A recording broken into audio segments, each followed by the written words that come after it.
তারপর ওনার কিছু ছবি টবি, ঘনিষ্ঠভাবে কিছু ছবি, ওনার যে ড্রাইভার তিনি নাকি এটা ধারণ করেছেন, ভিডিও করেছেন, করে অনলাইনে ছড়িয়ে দিয়েছেন ওনাকে হেনস্থা করার জন্য।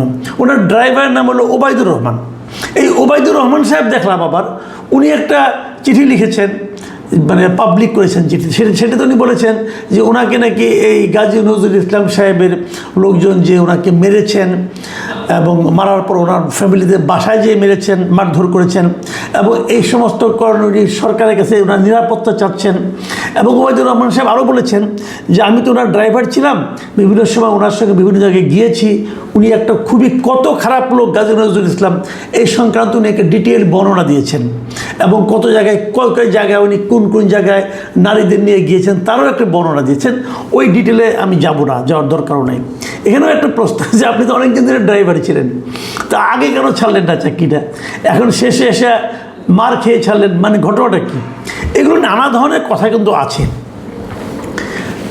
মজার ব্যাপার হলো উনি 17 তারিখে বিয়ে করেছেন। আরেকটা জিনিস আমরা দেখলাম যে এই যে ভদ্রমহিলা মরিয়ম খাতুন, যিনি ওনার দ্বিতীয় স্ত্রী, এই ভদ্রমহিলার জন্ম হলো 2008 সালের 25শে মে। সেই হিসেবে এই বছরের 25শে মে ওনার 18 বছর পূর্ণ হয়েছে। মের 25 তারিখে 18 পূর্ণ হয়েছে। জুন মাসের 17 তারিখে গাজী নজরুল ইসলাম ওনাকে বিয়ে করেছেন বলে দাবি করেছেন। তার মানে আইনগতভাবে আপনি আটকাতে পারবেন না, 18 পরেই ওনার বিয়ে হয়েছে যদি সত্যি হয়ে থাকে।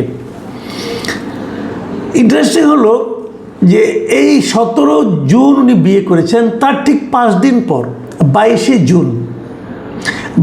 জুন তারিখে গাজী নজরুল ইসলাম সাহেব এই মরিয়ম খাতুনের একটা বায়োডাটা, সেখানে উনি একটা সুপারিশ করেছেন, ওনার সিল, ওনার স্বাক্ষর সহ।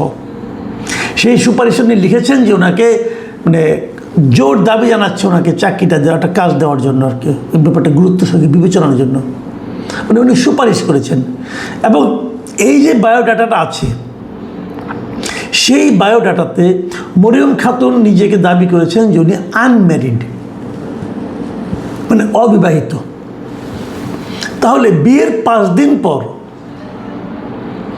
একটা বায়োডাটা যেখানে ওনাকে অবিবাহিত হিসেবে দাবি করা হয়েছে, সেখানে গাজী নজরুল ইসলাম আবার চাকরির জন্য সুপারিশ করেছেন।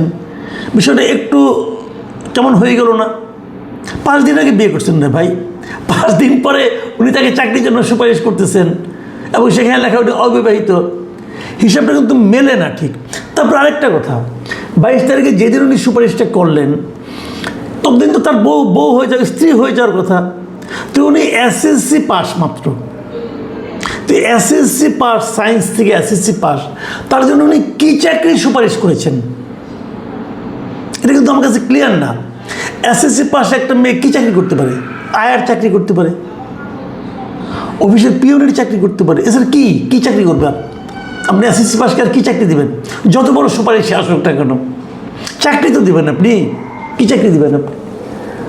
তাহলে নিজের স্ত্রীকে এরকম ছোট একটা পদে চাকরির জন্য এমপি সাহেব সুপারিশ করলেন, এই ব্যাখ্যাটা কি আপনাদের কাছে গ্রহণযোগ্য মনে হচ্ছে?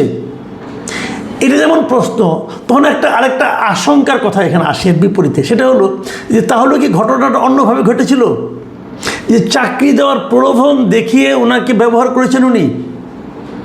দেখেন, এই ব্যবহার করার কথা যখন উঠলো, আমি আরেকটা ভিডিও পেলাম। সেই ভিডিওতে শুরুতে ওইটা 2টো ভিডিও পেয়েছি একই ঘটনার ধারাবাহিকভাবে। প্রথমে দেখা গেল কি যে একটা লোক দরজা খুলে ভেতরে ঢুকছে, ঢোকার পর দেখছেন ওখানে দাঁড়িয়ে এই গাজী নজরুল ইসলাম সাহেব, উনি এমপি, এবং উনি কিন্তু মুক্তিযোদ্ধা, আবার জামাতের মুক্তিযোদ্ধা এমপি, উনি বীর মুক্তিযোদ্ধা বলতে হবে, সরি, কারণ আমাদের কিন্তু আইন আছে মুক্তিযোদ্ধাদের আপনাকে বীর মুক্তিযোদ্ধা বলতে হবে। তো আমাদের এই বীর মুক্তিযোদ্ধা সাহেব উনি ফোনে কথা বলছেন, একটু দূরে ঘরের আরেকটা কর্নারে একটা মেয়ে দাঁড়িয়ে আছেন, প্রায় একই রকম পোশাক, হলুদ রঙের। তো এখানে যে কয়েকটা লোক ঢুকে তারপরে পরের ভিডিওতে দেখলাম যে ওই মেয়েটাকে জিজ্ঞাসা করা হচ্ছে তোমার নাম কি? মেয়েটা নাম বলতে চাচ্ছে না কিছুক্ষণ। তারপরে হঠাৎ করে মেয়েটি বললো যে আমার নাম মাহিয়া, মরিয়ম না কিন্তু মাহিয়া বললেন। কিন্তু আমি বুঝতে পারলাম না এটা কি সেই মেয়েটা, বয়স মনে হলো আরও কম, মানে 17-18 বছর বয়স মনে হলো না আমার কাছে মনে হলো 14-15-16 বেশি হবে না বোধ হয়। যাক, হতেও পারে, অনেকে ছোট দেখায়, হতেও পারে। তো মেয়েটাকে ওরা বারবার জিজ্ঞাসা করছিল, মা তোমার নাম বলো। যারা প্রশ্ন করছিল তারা তাকে মা বাবা এরকম সম্বোধনই করছিল। মেয়েটা বললো তার নাম মাহিয়া, এবং এক পর্যায়ে দেখলাম মেয়েটা অনেকটা কোনো ধরনের জড়তা ছাড়াই বলতেছে, আগে ভিডিওটা ডিলিট করেন, আর আপনাদেরকে নাম বললেই কে না বললেই কে, আপনারা তো এটা নিয়ে ঝামেলা করবেন। মানে এমনভাবে মেয়েটা কথার উত্তর দিচ্ছিল, আমার কাছে মনে হচ্ছিল যে এই ধরনের ঘটনার সঙ্গে এই মেয়েটা পরিচিত, নতুন কিছু না। ভিডিওটা আপনারা পাবেন। এরপর একজন ওই ভদ্রলোককে, মানে আমাদের বীর মুক্তিযোদ্ধাকে জিজ্ঞাসা করলেন যে আপনি কি মুরব্বী এখানে কতবার এসেছেন এই বাসায়? তুমি বললো, উনি 2 হাত তুলে বলেন যে না, আমি একবারই আসছি, এর আগে আসি নাই। এবং বলছে এই রুমে আপনি কীভাবে ভাড়া করলেন? ওইকে আমার ড্রাইভার ভাড়া করে দিয়েছে। তারপর ওরা জিজ্ঞাসা করলেন যে আপনি জামাতের লোকে এই কাজ করলেন, এটা আপনার খারাপ লাগে না? তো উনি কী বলবেন জানি না, চুপচাপ থাকলেন, বললেন এটা প্রচার। যাও, অনেক কিছু আলাপচলা হলো, অত আলোচনা যাচ্ছি না আমি। তাহলে আমার প্রশ্ন হলো, এইটাই কি সেই মেয়েটা, ওনার স্ত্রী? অথবা যদি স্ত্রী না হয়, তখন তো এমপি সাহেব বলতে পারতেন যে উনি আমার স্ত্রী। তার মানে তখনও তার স্ত্রী হয়নি। এটা কি আগের ভিডিও, নাকি ওই ভিডিওটার অন্য একটা পার্ট, এটা অন্য ঘর, অন্য বিছানা? তাহলে উনি কে আসলে?